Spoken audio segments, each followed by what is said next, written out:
Halo Bapak Ibu, saudara-saudari sekalian, lovers and haters, salam cerdas Indonesiaku. Jumpa lagi kita pada kesempatan kali ini. Bagi Anda yang belum subscribe channel saya, silakan subscribe channel saya, tekan loncengnya agar Anda dapat notifikasi setiap kali saya mengupload video-video saya.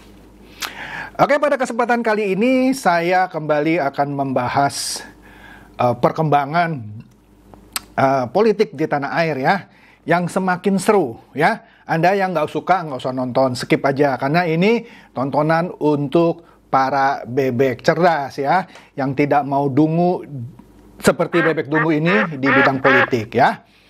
Terserahlah Anda, kalau nggak suka ya udah nggak usah nonton, jangan ngoceh-ngoceh ya.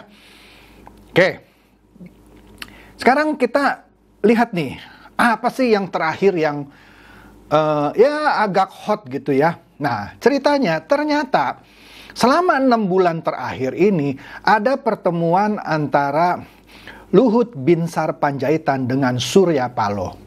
Sebagai catatan, Luhut Binsar Panjaitan adalah Menteri Koordinator Investasi dan Kemaritiman ya, pasti tanda kutip menterinya Pak Jokowi. Ya, bisa dibilang tangan kanannya Pak Jokowi juga. Kemudian Surya Paloh, partainya dalam hal ini Nasdem, juga partai di pemerintahan. Ada 2 menteri dari Nasdem kalau saya tidak salah. Ya kan saya nggak hafal ada, tapi seingat saya ada 2 menteri. Menkominfo, satu lagi Ibu siapa itu namanya ya. Oke lah, saya kan nggak begitu hafal ya nama-nama menterinya Nasdem. Nah, tetapi gara-gara Nasdem lebih dulu mencapreskan Anies Baswedan sepertinya, dan hal ini sudah menjadi rahasia umum, membuat Pak Jokowi tanda kutip meradang. Ya, itu sudah jadi rahasia umum yang Anda baca di media massa manapun, ya kira-kira seperti itu. Walaupun mungkin kata yang dipakai bukan meradang, tapi sepertinya Pak Jokowi memperlihatkan perasaan yang kurang suka gitu ya. Itu satu.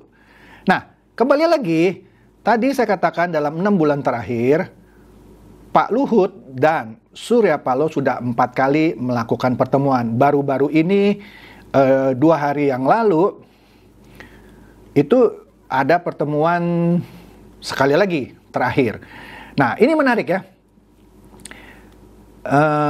Ada yang berteori sepertinya Pak Luhut itu, ini teori ya, diutus sama Pak Jokowi untuk menemui Surya Paloh.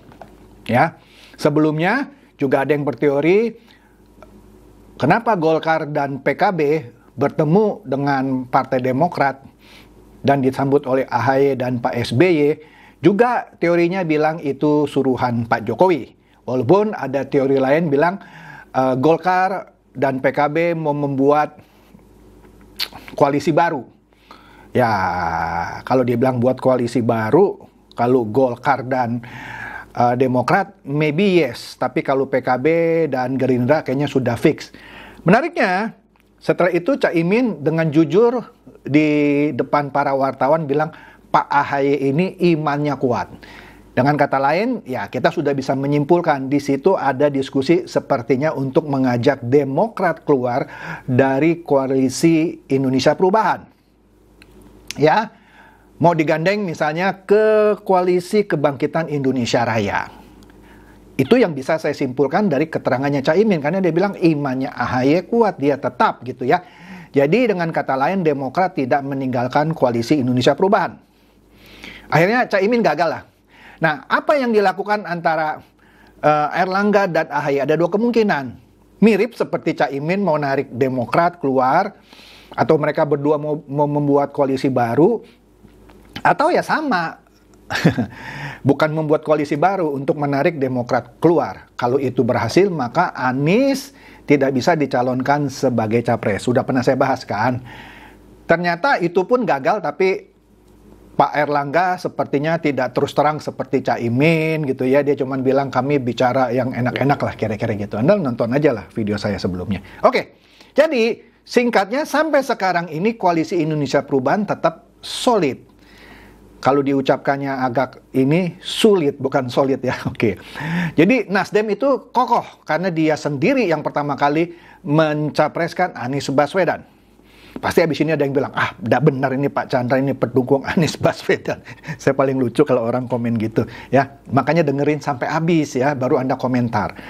Kemudian, kalau kita lihat skenario yang baru-baru terjadi, sepertinya Demokrat akan tetap di koalisi Indonesia Perubahan.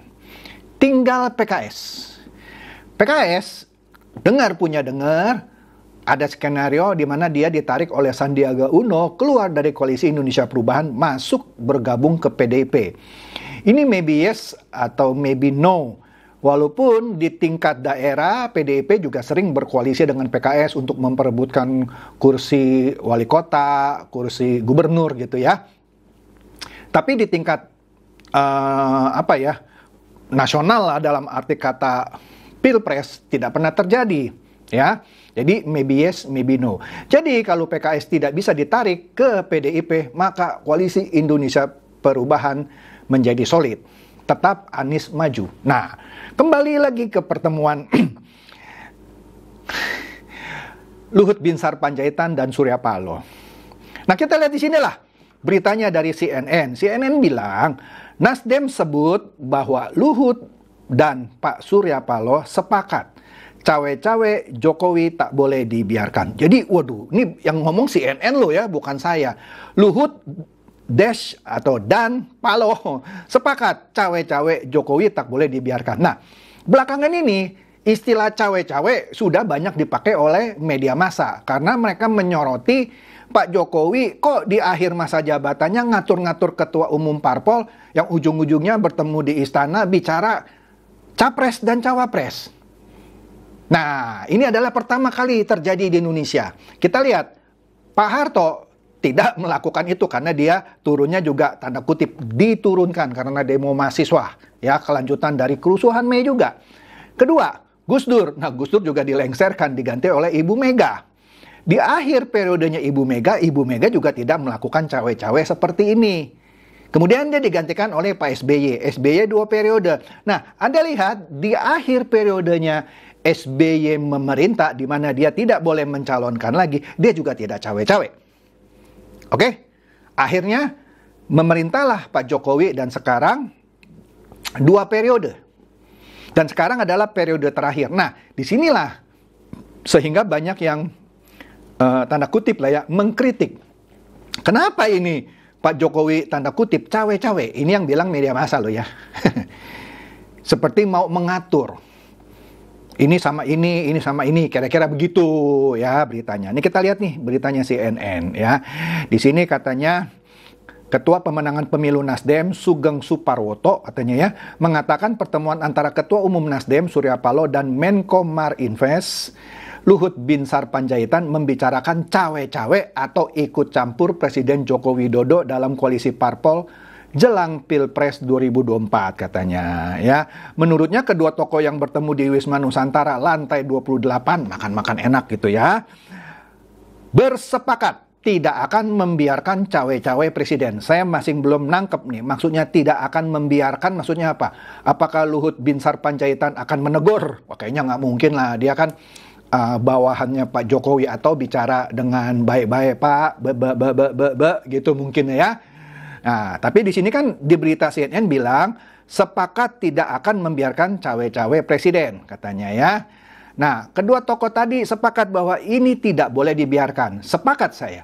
Karena inilah yang pertama kali terjadi di Indonesia. Ya, kalau memang sudah akhir jabatan, ya kenapa juga harus cawe-cawe mengatur penerusnya? Biarkan aja pasar yang menentukan gitu ya. Tapi oke deh, ini kan urusan Pak Jokowi gitu ya. Karena ini bisa disebutkan di sini mengancam dan menimbulkan dinamika-dinamika yang kadang tidak perlu katanya ya. Ia mengakui katanya hal tersebut sulit dihindari karena ya tadilah ya mungkin ada kepentingan Pak Jokowi mau memastikan program-program yang sudah dia canangkan seperti pembangunan IKN yang sekarang ini stuck. Karena semua investor hanya cuman taken letter of intent, LOI. Tidak ada dana yang mengucur. Kabarnya juga Anda bisa baca di media, para pekerja di IKN sudah berbulan-bulan tidak digaji. Nah, Sepertinya para investor menunggu kepastian siapa capres-cawapres. Itu pun belum cukup, mereka juga lagi menunggu siapa pemenangnya. Sehingga baru tahu pemenangnya, baru mereka kucurkan, mungkin ya. Jadi Pak Jokowi seperti concern, ya masuk akal juga, sehingga dia mau memastikan pemenangnya adalah orang yang dia sukai. Bagi saya secara manusia sih oke-oke aja ya. Tapi kalau secara politik, nah ini akan menjadi pergunjingan. Ya, nah, jadi di sini dikatakan juga bahwa ini menarik nih. Pihak Nasdem mengatakan, termasuk katanya ya, mohon maaf kita sebut nih ya, dalam hal ini Pak Luhut menghormati katanya ya, apa yang sudah diputuskan Pak Surya Paloh maksudnya ya. Ya tentu saja misalnya keputusan Pak Surya yang teguh mencalonkan Pak Anies Baswedan, ya, ya seperti itu eksplisitnya gitu ya. Dan saya yakin Nasdem tidak bisa digoyang. Jadi nggak mungkin lah Nasdem itu dilobi untuk ditarik ke Gerindra atau ditarik ke PDP. Kira-kira Pak Surya Paloh seperti itu. Kemudian yang Demokrat kan sudah diakui oleh Caimin, imannya AHY kuat. Tinggal yang tadi saya katakan PKS ini ya, gimana. Tapi ada juga bahaya mengancam seperti teori Profesor Denny Indrayana, teori bahwa nanti PK-nya Pak Muldoko diterima, nah Demokrat bisa pindah pemimpin itu ke Pak Muldoko, kemudian bisa dibawa ke Gerindra atau bisa dibawa ke PDIP. Oke, tapi itu nanti saja. Walaupun itu juga sudah menimbulkan kritik, seharusnya Bapak Presiden menegur Pak Muldoko yang adalah stafnya, dan ya itu tidak etis lah. Kalau memang di dalamnya itu mereka ribut, ya biarkan mereka ribut. Nggak usah Pak Muldoko sebagai stafnya Pak Jokowi ikut mau menjadi ketua umum misalnya. Oke, balik lagi. Ya. Oleh karena itu, kedua tokoh ini, Pak Luhut dan Pak Surya Paloh, katanya ya, ingin menciptakan situasi yang kondusif. Ya bagus dong. Ya udahlah, biarkan sajalah. Pilihan tetap 3, ya. Ada Pak Anies, siapapun cawapresnya, ada Pak Prabowo, siapapun cawapresnya, dan ada Pak Ganjar, siapapun cawapresnya.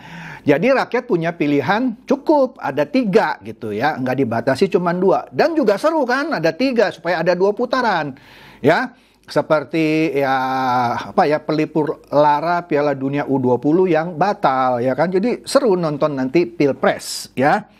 Nah, jadi katanya lagi kalau kayak begini, maksudnya kalau ada situasi cawe-cawe akan menjadi tidak berimbang katanya ya. Seakan-akan pemerintah atau presiden itu berpihak kepada calon tertentu ya. Tapi memusuhi calon yang lain ya. Jadi seyoganya itu dihapuskan katanya. Jadi dengan kalian jangan cawe-cawe lah gitu ya.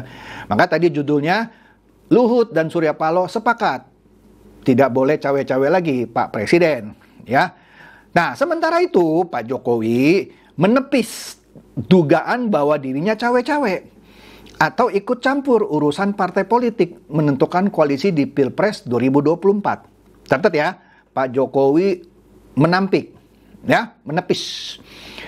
Pak Jokowi mengatakan pertemuan dengan para petinggi partai politik sebatas diskusi katanya, ya, termasuk saat mengumpulkan pejabat teras partai politik di istana beberapa hari lalu katanya. Bukan cawe-cawe, wong itu diskusi aja kok. Cawe-cawe katanya, diskusi kata Pak Jokowi ya di Sarina katanya. Pak Jokowi juga menegaskan statusnya bukan hanya kepala negara katanya, melainkan juga pejabat politik. Oleh karena itu ia merasa wajar jika berdiskusi dengan partai-partai politik. Kalau ini mohon maaf saya tidak setuju. Ada presiden Filipina, saya lupa namanya. Dia mengeluarkan satu statement yang saya bilang luar biasa bagus. Harusnya seluruh dunia, termasuk Indonesia, mengadopsi prinsip ini. Katanya, "My loyalty to my party ends when I become the president." Jadi, loyalitas dia kepada partai politiknya berhenti ketika dia menjadi presiden. Maka loyaltinya berpindah kepada negara. Atau dengan kata lain bahasa Indonesia sederhana, loyalitasnya kepada partai politiknya berhenti ketika dia menjadi presiden dan dia harus berdiri di semua lapisan masyarakat. Jadi sebenarnya menurut saya, mohon maaf ya, boleh dong saya berbeda pendapat, bahwa sebenarnya Pak Jokowi tidak boleh bilang lagi dia kan sebagai pejabat politik. Maksudnya mewakili PDIP, ya kita tahu dia kan petugas partainya PDIP. Itu yang ngomong Ibu Megawati ya. Nah, ketika dia jadi presiden, dia bukan lagi petugas partai PDIP, dia petugas rakyat, gitu dong. Jadi nggak pantas kalau saya bilang, dia masing bilang, saya kan juga masing pejabat politik. Kok kagak, dia pejabat negara yang harus berkedudukan sama terhadap semua partai politik, gitu ya. Nah, jadi Pak Jokowi bilang, tolonglah mengerti, kita kan juga politisi, ya, tapi juga pejabat publik. Tapi menurut saya yang benar, Pak Jokowi adalah pejabat publik juga, bukan lagi bilang politisi. Walaupun memang melekat lah dia petugas partai PDIP. Itu yang ngomong Megawati ya, bukan saya ya. Jadi katanya, ya Pak Jokowi bilang, nggak ada aturan yang dilanggar ketika mengumpulkan ketua partai. Ya betul, nggak ada undang-undang yang melarang sih. Cuman kan persepsinya seperti itu gitu ya. Ya gitulah kira-kira. Walaupun Pak Jokowi bilang mana konstitusi yang dilanggar kalau mengumpulkan ini, ya kan? Kan menarik ya. Nah ini kan sharing ya. Ya Anda kalau nggak suka dengan apa yang saya sampaikan ya komen aja gitu ya. Jangan nuduh-nuduh saya gini, saya gitu. Ini beritanya memang begitu kok. Kemudian Liputan 6 juga kira-kira sama gitu ya. Surya Paloh titip pesan ke Luhut. Minta Jokowi netral, tidak cawe-cawe di Pilpres 2024. Keras nih Pak Surya Paloh. Jadi kalau saya lihat gini tegas nih. Kayaknya Pak Surya Paloh tidak akan goyang ya. Jangan nunduh lagi ya. Saya bela-bela Pak Anies Baswedan ya. Capek saya ngebahas itu lagi ya. Nah, di sini dikatakan juga di Liputan 6, Pak Surya Paloh menyampaikan kegelisahannya. Ya mirip-mirip lah beritanya ya. Terkait sikap Presiden Joko Widodo. Dia titip pesan kepada Luhut Binsar Panjaitan, Menko Kemaritiman dan Investasi. Ya, di saat pertemuannya tadi ya, Jumat lalu. Ya, dia minta sampaikan kegelisahannya Nasdem karena dia menurut Nasdem Pak Jokowi ini ikut cawe-cawe dalam urusan Pilpres 2024 ya. Surya Paloh meminta Presiden Jokowi memposisikan dirinya sebagai seorang negarawan. Saya setuju banget. Seperti pernyataan tadi Presiden Filipina, saya lupa namanya, Corazon Aquino atau siapa gitu ya. Sorry, saya lupa. Yang dia bilang, loyalitas saya kepada partai politik saya berhenti ketika saya jadi presiden. Loyalitas saya berpindah kepada negara atau seluruh warga negara. Ya itu baru benar. Jadi Pak Surya Paloh ini sepertinya mengadopsi itulah ya. Walaupun saya tidak menuduh Surya Paloh ngopi pendapatnya Presiden Filipina itu. Yang saya lupa namanya ya. Benar, Pak Jokowi harus memposisikan dirinya sebagai seorang negarawan. Yang berdiri di semua lapisan. Ya, meski ada hak politik Pak Jokowi untuk terlibat dalam pemilu, tetapi sebagai pejabat publik harus bisa membatasi diri sebagai seorang presiden saja, gitu, ya. Oke. Nah, jadi katanya kalau diamati menurut Pak Surya yang ada sekarang ini kurang sehat, ya. Bahkan disebut tidak sehat.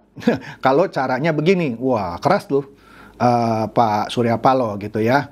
Nah, jadi sekali lagi dia mohon maaf katanya ya, Pak Presiden sebagai kepala pemerintahan sekaligus kepala negara itu harus memposisikan dirinya sebagai negarawan, bukan lagi sebagai politikus. Ya. Menurut Pak Surya Paloh dan Nasdem, endorse yang dilakukan Jokowi bukan hal yang baik katanya ya. Yang meminta Jokowi untuk netral sebagai presiden di pemilu 2024. Bagaimana mengendorse satu persatu itu menurut hemat kita tidak bagus ya. Dalam konteks cawe-cawe lah kalau bahasa umumnya katanya ya. Surya Paloh menginginkan Jokowi netral. Iya dong katanya, bukan sekedar menginginkan haruskan begini begitu katanya. Wah ini juga ya. Wah bagus ya. Nah inilah politik memang beginilah. Nah ini terakhir nih ya. Ini dari FIFA ya. Iya dari FIFA Co-ID. Nasdem berpendapat atau menyatakan Luhut dan Surya Paloh sepakat Jokowi jangan cawe-cawe soal Pilpres. Nah saya nggak ngerti habis begini Pak Luhut ditegur nggak nih ya sama Pak Presiden, karena di beritanya disebut Luhut dan Surya Paloh sepakat. Waduh ini akan bisa jadi hot ini ya. Oke deh. Sama, intinya begitu, Pak Surya Paloh titip pesan agar Pak Jokowi tidak ikut cawe-cawe, ya. Nah, katanya kesepakatan itu dibuat ya Jumat lalu itu, ya. Karena menurutnya cawe-cawe itu bisa menimbulkan ya sesuatu yang kurang baik di dalam kontestasi pemilu presiden 2024, ya. Nah, jadi dengan kata lain, kedua tokoh ini sepakat bahwa hal ini yang tanda kutip disebut cawe-cawe tidak boleh dibiarkan terus-menerus. Karena ini bisa mengancam, menimbulkan dinamika-dinamika yang tidak perlu, ya. Pokoknya kira-kira seperti itulah, ya. Jadi intinya di dalam berkompetisi, ya, setidaknya harus disepakati bersama bahwa masing-masing menghormati keputusan politik. Misalkan, saya mau mencalonkan A, saya mau mencalonkan B, saya mau mencalonkan C, ya itu harus dihormati gitu ya. Nah, termasuk katanya, mohon maaf nih ya, kita sebutkan nih katanya ya. Dalam hal ini Pak Luhut menghormati katanya apa yang sudah diputuskan oleh Pak Surya Paloh, dalam hal ini mencalonkan Anies Baswedan. Ya. Nah, kemudian dikatakan lagi di sini, Pak Luhut dan Pak Surya Paloh sepakat bahwa keduanya akan menciptakan situasi yang kondusif menjelang Pilpres 2024, ya kan? Ia juga menekankan bahwa setiap aparat pemerintah, termasuk presiden, tidak boleh berpihak pada satu sosok maupun golongan tertentu. Ia tadi harus berdiri sama di atas semua kepentingan rakyat, bukan di atas kepentingan partai politik tertentu, kira-kira begitu. Setuju banget saya, ya. Jadi mohon maaf katanya, kalau yang kayak gini ada sebuah situasi yang seakan-akan tidak berimbang, ya. Seperti misalnya pemerintah dalam hal ini misalnya presiden berpihak kepada calon tertentu. Itu seyogianya dihapuskan katanya. Ya gitulah ya kira-kira sehot yang berita-berita. Ini media massa loh ya. Media massa mainstream ya. Tadi apa? Pertama kali CNN saya sudah ulas, kemudian Liputan 6 dan juga terakhir FIFA. Kalau Anda nggak suka, Anda jangan marah sama saya. Marah sama 3 media ini. Ya. Saya cuma pembaca berita kok, kan banyak yang bilang, Bapak baca berita. Lah, bukan baca berita, saya memakai sumber yang sahih. Kalau enggak, Anda kan nuduh saya, Bapak ternyata dukung Surya Paloh loh. Saya suka geli loh kalau orang gitu. Saya orangnya netral loh ya. Walaupun saya punya preferensi gitu ya. Oke? Tapi jangan main nuduh gara-gara saya membahas seperti ini. Saya suka lucu gitu ya. Oke deh. Itu saja, semoga ini mencerdaskan dan mencerahkan Anda semua. Silakan share video saya ini kepada teman-teman, sahabat, atau kerabat supaya mereka tambah cerdas dan tercerahkan dan tidak selalu menjadi bebek dungu di urusan politik. Seperti biasa, terima kasih.